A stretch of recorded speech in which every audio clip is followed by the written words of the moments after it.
Hello बच्चों, thermodynamics के third part में आप सभी का स्वागत है। थर्मोडायनामिक्स का फर्स्ट पार्ट में हम लोगों ने इंट्रोडक्शन के बारे में देखा था, उसके बेसिक टर्मोलॉजी के बारे में देखा था कि उसके बेसिक टर्मोलॉजी क्या है, सिस्टम क्या होता है, सराउंडिंग क्या होता है, ठीक है, एक्सटेंसिव प्रॉपर्टी क्या होती है, इंटेंसिव प्रॉपर्टी क्या होती है, स्टेट फंक्शन क्या होता है, पाथ फंक्शन क्या होता है, प्रोसेस क्या होता है, आइसोथर्मल प्रोसेस क्या होता है, एडियाबैटिक प्रोसेस क्या होता है, आइसोकोरिक प्रोसेस क्या होता है, इन सब के बारे में हम लोगों ने देख चुके थे। सेकेंड पार्ट में हम लोगों ने देखा था कि वर्क क्या होता है, हीट क्या होता है, इंटरनल एनर्जी क्या होती है और इंथैल्पी क्या होती है। ये चार टर्म के बारे में हम लोगों ने वीडियो सेकेंड में देख लिया था। अगर आप दो लोगों ने ये दोनों वीडियो नहीं देखा है तो प्लीज आप जाके ये दोनों वीडियो देखिए, उसके बाद आप थर्ड पार्ट पे आइए। थर्ड पार्ट क्या है? थर्ड पार्ट में आज हम लोग बेसिकली देखेंगे हीट कैपेसिटी के बारे में। हीट कैपेसिटी, सीपी, सीबी, इस सब के बारे में देखेंगे आज, क्योंकि बहुत सारे बच्चों को सीपी, सीबी, इन सब छोटे छोटे वर्ड्स पॉइंट्स में दिक्कतें आती है। ठीक है, तो आज हम लोग जो देखने वाले हैं वो हीट कैपेसिटी के बारे में देखने वाले हैं। तो हीट कैपेसिटी क्या होता है, सबसे पहले आप उसको जानो। हीट कैपेसिटी क्या होता है? कोई भी सब्सटेंस लिया आपने, कितना भी अमाउंट का सब्सटेंस लिया, एम ग्राम का हमने कोई सब्सटेंस लिया या फिर एन मोल का कोई हमने सब्सटेंस ले लिया, ठीक है, एम ग्राम या फिर एन मोल का हमने सब्सटेंस लिया। इस सब्सटेंस का 1 डिग्री टेम्परेचर या फिर 1 केल्विन टेम्परेचर चेंज करने के लिए जितनी हीट देनी पड़ेगी, जितनी हीट देनी पड़ेगी, उसी हीट को हम लोग बोलते हैं हीट कैपेसिटी। जैसे मान लेते हैं हमारे पास एक आयरन बॉक्स है, ये मान लो 5 केजी का है, ठीक है। अब इस 5 केजी के ब्लॉक को का टेम्परेचर कुछ मान लो T डिग्री है। अब हमने इसका T डिग्री से T+1 डिग्री करने के लिए जितनी हीट देंगे वही उसकी क्या कहलाएगी? हीट कैपेसिटी कहलाएगी। क्या कहलाएगी इसकी? Heat capacity. यानी कि अगर हीट कैपेसिटी को अगर हम लोग C से रिप्रेजेंट कर रहे हैं, हीट कैपेसिटी को अगर हम लोग C से रिप्रेजेंट कर रहे हैं तो C इक्वल टू क्या हो जाएगा? Q अपान में डेल्टा T। ये हो जाएगा हीट कैपेसिटी, ठीक है। यूनिट क्या हो जाएगा? हीट का जूल पर केल्विन या फिर डिग्री सेल्सियस, ठीक है, जूल पर केल्विन या डिग्री सेल्सियस, ये हो जाएगा यूनिट हीट कैपेसिटी का। अमाउंट फिक्स नहीं है, ये आप ध्यान रखिए। ये 5 के बदले में 10 केजी ले लो या फिर 1 केजी ले लो। अब इस 1 केजी के ब्लॉक का 1 डिग्री टेम्परेचर बढ़ाने के लिए जितना आप हीट देंगे, इसका हीट कैपेसिटी कहलाएगा। 10 केजी है तो 10 डिग्री टेम्परेचर है, इसका 1 डिग्री बढ़ाने के लिए कितना हीट देना पड़ेगा? जितना हीट देनी पड़ेगी वो इसकी हीट कैपेसिटी हो जाएगी। इसीलिए क्योंकि 5 केजी टेम्परेचर का 1 डिग्री बढ़ाने के लिए हीट कम चाहिए, 10 केजी में ज़्यादा चाहिए, 1 केजी में इन दोनों से कम चाहिए। तो ये देखिए क्या है, अमाउंट पे डिपेंड कर रहा है। हीट कैपेसिटी क्या हो रहा है? अमाउंट पे डिपेंड कर रहा है। इसलिए ये कैसी प्रॉपर्टी हो जाएगी? एक्सटेंसिव प्रॉपर्टी हो जाएगी। और मैंने बोला था कि किसी भी तरह का हीट या एनर्जी कैसी होगी? एक्सटेंसिव प्रॉपर्टी होगी। तो ये कैसी प्रॉपर्टी हो जाएगी? एक्सटेंसिव प्रॉपर्टी हो जाएगी। लेकिन ये पाथ फंक्शन होगा, ध्यान दीजिएगा। ये कैसा होगा? पाथ फंक्शन होगा। तो इसका डिफिनीशन पे एक बार जोर डाल लेते हैं। Total amount of heat required to raise 1 degree temperature या 1 kelvin temperature of any matter या सब्सटेंस, किसी मैटर या सब्सटेंस का 1 डिग्री टेम्परेचर बढ़ाने में जितना हीट देनी पड़ेगी वही इसकी हीट कैपेसिटी कहलाएगी। It is a path function और एक्सटेंसिव प्रॉपर्टी। हाँ, हीट कैपेसिटी का फार्मूला कितना हो गया? हीट अपान में डेल्टा टी।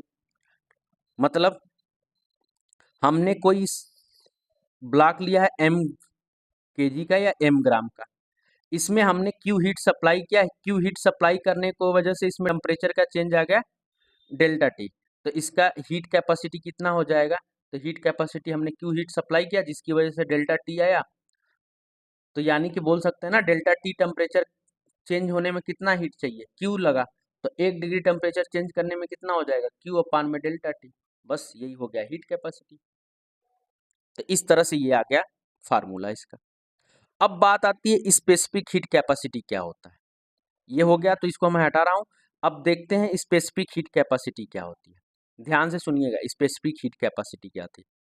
अभी तक जो हमने लिया था उस अमाउंट का उस सब्सटेंस अमाउंट हमने फिक्स नहीं किया था।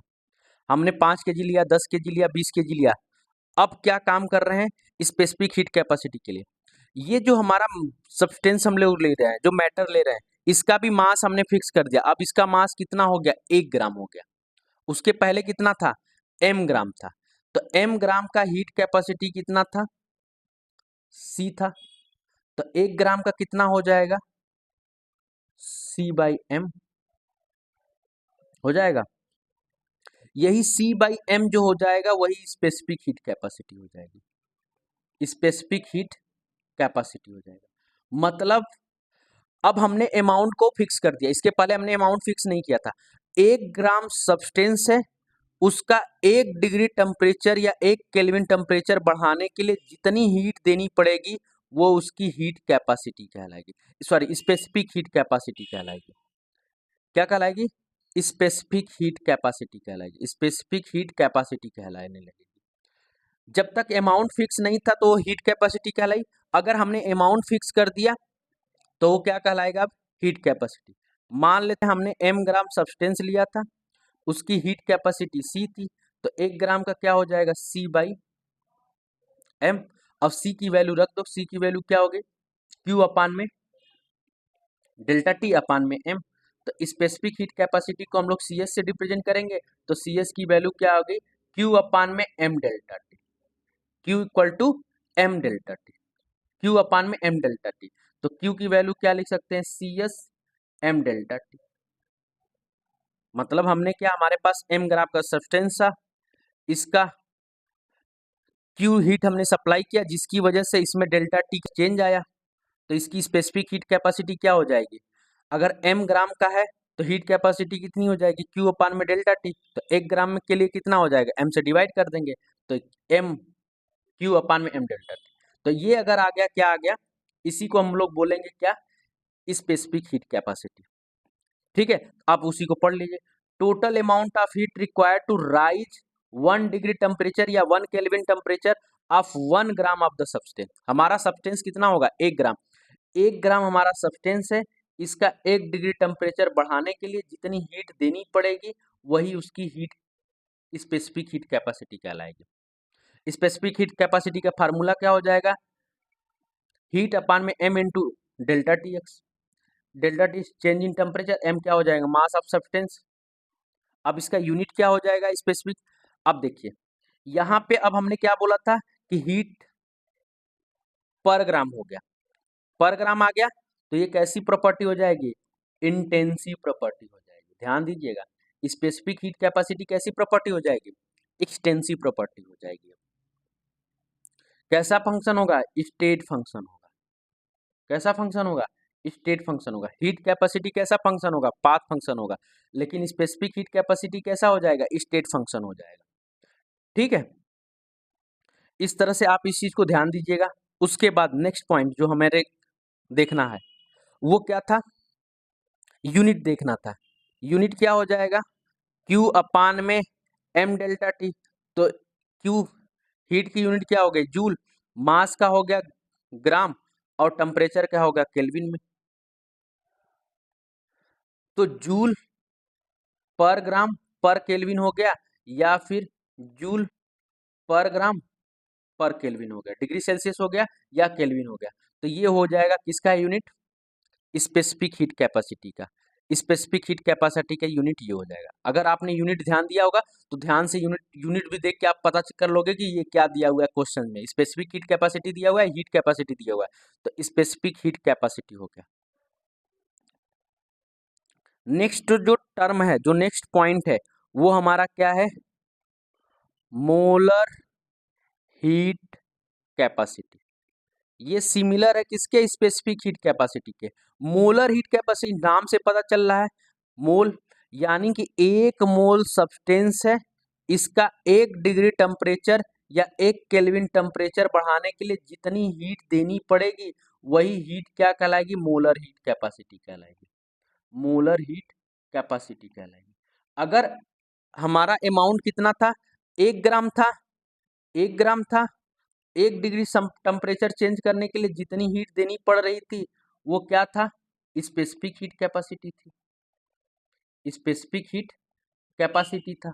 लेकिन हमने क्या किया, अब 1 ग्राम ना होके हमने 1 मोल ले लिया। तो अगर 1 मोल सब्सटेंस है, उसका 1 डिग्री टेम्परेचर बढ़ाने के लिए जितनी हीट सप्लाई की जाएगी वो उसकी क्या कहलाएगी, मोलर हीट कैपेसिटी कहलाएगी। अगर अमाउंट 1 ग्राम ले लिए हैं तो वो स्पेसिफिक हीट कैपेसिटी कहलाएगी। ठीक है, अब ध्यान से देखिए, molar heat capacity, total amount of heat required to raise 1 degree temperature of 1 mole substance. 1 mole substance का 1 डिग्री टेम्परेचर चेंज करने के लिए जितनी हीट देनी पड़ेगी वो क्या कहलाएगा, मोलर हीट कैपेसिटी कहलाएगा। तो होप सो ये वाला पॉइंट आपको समझ में आ गया होगा। अब देखो, मोलर हीट कैपेसिटी को मेजर करते हैं हम लोग दो टर्म पे हम लोग इसको मेजर करेंगे। कौन कौन से टर्म है, तो देखो, मोलर हीट कैपेसिटी को हम लोग 2 टर्म पे मेजर करते हैं, 2 कंडीशन पे। पहला एट कांस्टेंट वॉल्यूम, दूसरा एट कांस्टेंट प्रेशर पे। मोलर हीट कैपेसिटी को हम लोग क्या करेंगे, 2 कंडीशन पे मेजर कर रहे हैं। एक कांस्टेंट वॉल्यूम पे जिसका हो जाएगा नाम Cv, और कांस्टेंट प्रेशर पे मेजर करेंगे तो उसका नाम हो जाएगा Cp। आप उसको एक बार पढ़ लीजिए। Heat required to increase the temperature of 1 mole of the system by 1 degree at constant volume. तो अगर कांस्टेंट वॉल्यूम पे 1 डिग्री टेम्परेचर इंक्रीज कर रहे हैं 1 मोल सब्सटेंस का, तो वो क्या कहलाएगा, उसका Cp कहलाएगा, Cb कहलाएगा। और यही heat required to increase the temperature of 1 mole of system 1 degree by at constant pressure, तो ये क्या कहलाने लगेगा, Cp कहना लगेगा। अब यही चीज देखो आप, Qv equal to NCV delta T हो जाएगा। और इसी Q को हम लोग क्या लिख सकते हैं, हीट एट कांस्टेंट वॉल्यूम भी बोल सकते हैं इस हीट को, क्योंकि कांस्टेंट एट कांस्टेंट वॉल्यूम पे सप्लाई कर रहे हैं।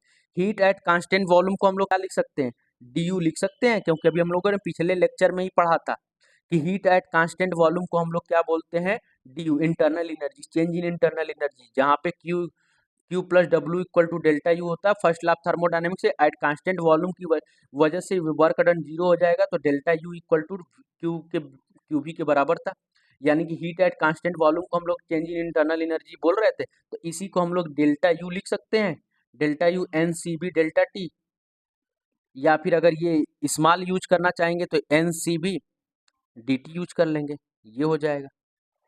अब molar heat capacity eight constant pressure, तो अगर हीट रिक्वायर्ड, यानी कि यही जो QP है इसको हम डेल्टा H बोल देंगे, क्योंकि हीट एट कांस्टेंट प्रेशर को ही हम लोगों ने क्या डिफाइन किया था, इंथैल्पी डिफाइन किया था, याद है ना आप लोगों को, पिछले चैप्टर में हम लोगों ने पढ़ा था। हीट एट कांस्ट पिछले वीडियो में हमने बताया था इसको, हीट एट कांस्टेंट वॉल्यूम को हम लोग क्या बोलते हैं, डेल्टा H। तो यानी कि QP को हम लोग क्या लिख सकते हैं, डेल्टा H, यानी कि NCP डेल्टा टी हो जाएगा। या फिर इसी को DU टर्म में लिखेंगे तो DH इक्वल टू क्या हो जाएगा, NCP डेल्टा टी हो जाएगा, ये हो जाएगा। यहां तक कोई दिक्कत है, CP और CP में रिलेशन समझ में आया। QB को हम लोग क्या लिख सकते हैं, यही वाला फार्मूला है ये, इसी को हम लोग क्या लिख सकते हैं, डेल्टा H लिख सकते हैं, DH लिख सकते हैं, डेल्टा U लिख सकते हैं, या DU लिख सकते हैं। यहां तक किसी को डाउट है कुछ? अब बात आती है एक चीज, ये जो मैंने कुछ नीचे इंपॉर्टेंट पॉइंट लिखा हुआ है, ये Cp जो होगा हमेशा Cv से ज्यादा होगा। कैसे होगा ज्यादा, आप इस पॉइंट को समझिए। Cp की वैल्यू हमेशा ज्यादा हो जाएगी Cv से। कैसे होगी, आप इस पॉइंट को एक बार समझिए। क्या होता है, Cp का मतलब क्या हुआ और Cp का मतलब क्या हुआ।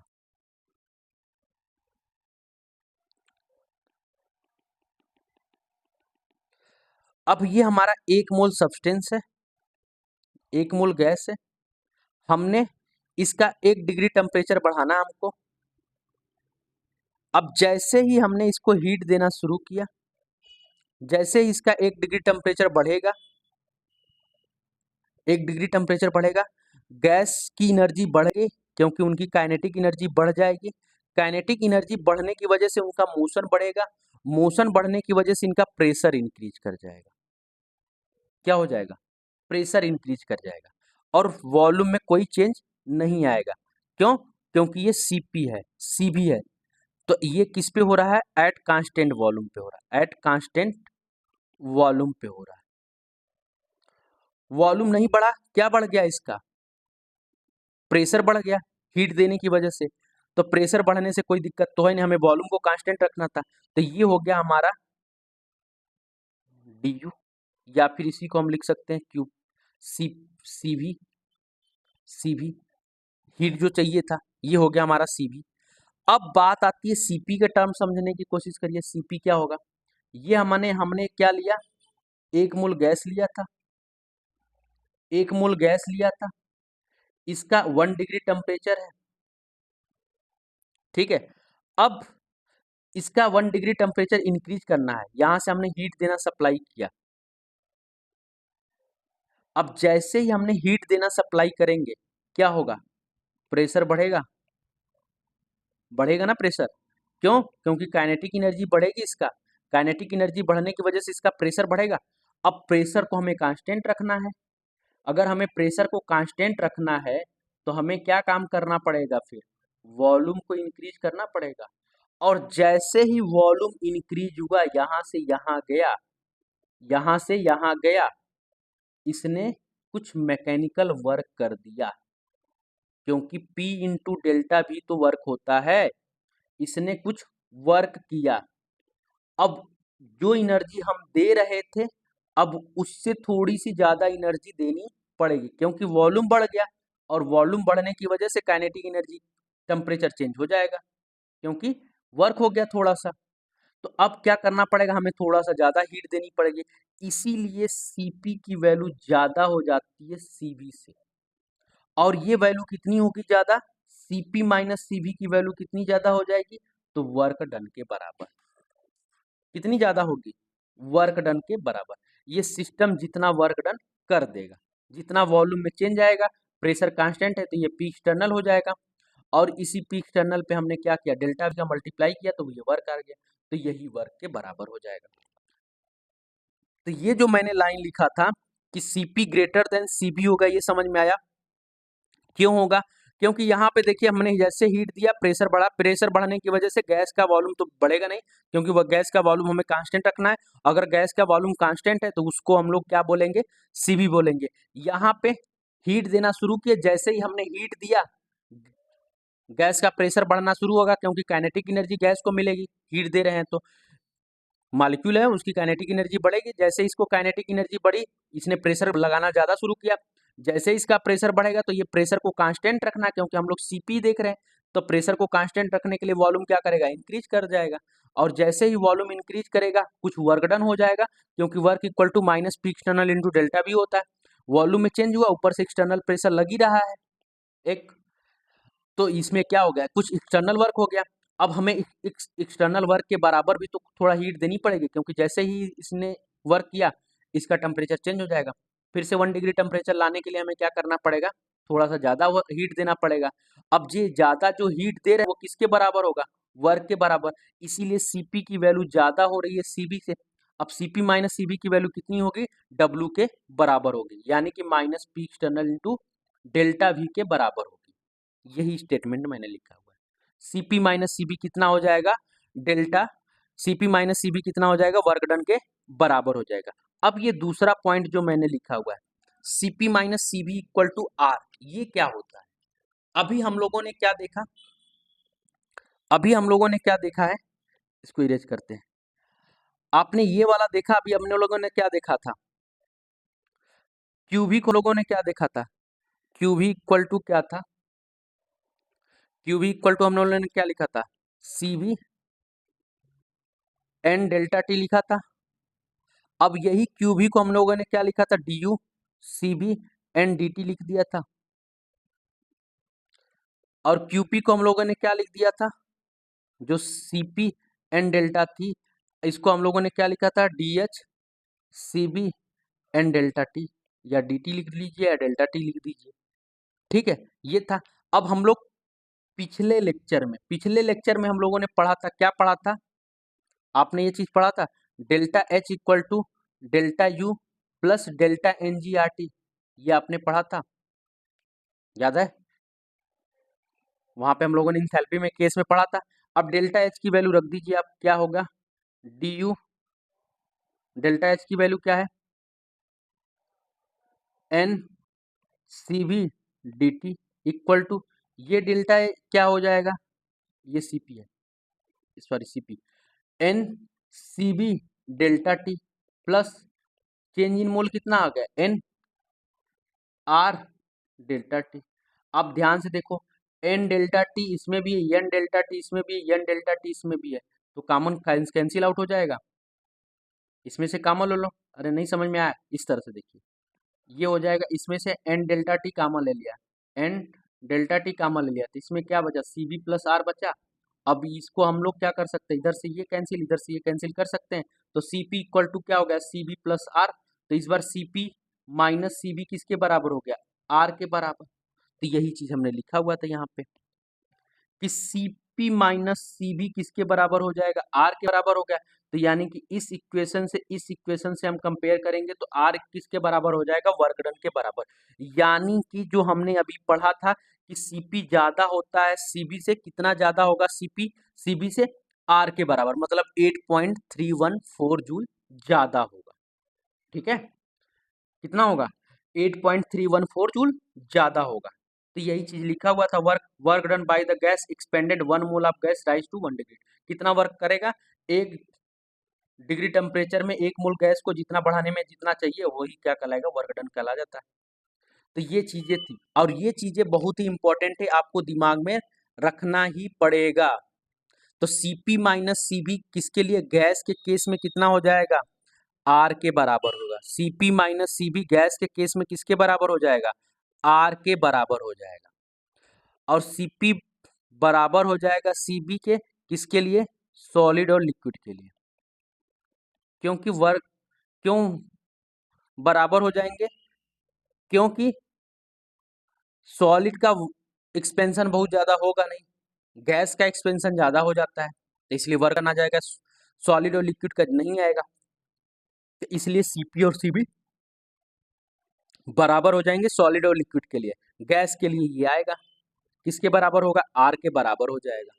तो ये चीजें समझ में आई होगी आपको, ये जो मैंने पॉइंट रखा था कि सीपी माइनस सीबी जो होता है वो आर के बराबर होगा, और सीपी माइनस सीबी जो होगा वर्क डन के बराबर होगा। ये दोनों पॉइंट इंपॉर्टेंट है, जेई के पॉइंट ऑफ व्यू से तो बहुत ज्यादा इंपॉर्टेंट है ये वाला पॉइंट। क्योंकि जैसे ही सीपी सीबी आता है बहुत सारे बच्चों को कंफ्यूजन शुरू हो जाता है कि सीपी क्या होता है सीबी क्या होता है। मैंने इसको बहुत ही सरल भाषा में समझाने की कोशिश कर रहा हूँ, तो होप सो आप लोगों को ये चीजें समझ में आया होगा कि कैसे चीजें की जा रही है। अब नेक्स्ट जो टॉपिक है वो हमारा है डिग्री ऑफ फ्रीडम। अब डिग्री ऑफ फ्रीडम क्या होता है, तो number of independent way in which a molecule of gas can move is called degree of freedom. मतलब कि कोई भी गैस का मॉलिक्यूल हो कितने तरीके से इंडिपेंडेंटली मूव कर सकता है, वो इसकी क्या कहलाएगी डिग्री ऑफ फ्रीडम कहलाएगी। ठीक है, डिग्री ऑफ फ्रीडम, कोई भी गैस कितने तरीके से मूव कर सकती है, तो 3 डायरेक्शन होते हैं एक्स वाई जेड, तो इन डायरेक्शन में मूव कर सकती है। 3 तरीके का मोशन होता है, 3 तरीके का मोशन कर सकती है, कौन कौन सा होता है, ट्रांसलेशनल मोशन होता है। ट्रांसलेशनल मोशन का मतलब क्या होता है, वो एक स्ट्रेट लाइन में मोशन करेगी। अब ट्रांसलेशनल मोशन भी 3 तरीके का हो सकता है, 1D मोशन कर सकता है, 2D मोशन कर सकता है, 3D मोशन कर सकता है। ठीक है, रोटेशनल मोशन कर सकता है और वाइब्रेशनल मोशन कर सकता है। तो कोई भी गैस कितने तरीके का फ्रीली मोशन कर सकता है वो उसका डिग्री ऑफ फ्रीडम कहलाएगा। तो डिग्री ऑफ फ्रीडम कैलकुलेट करते समय हम वाइब्रेशनल मोशन को कंसीडर नहीं करते।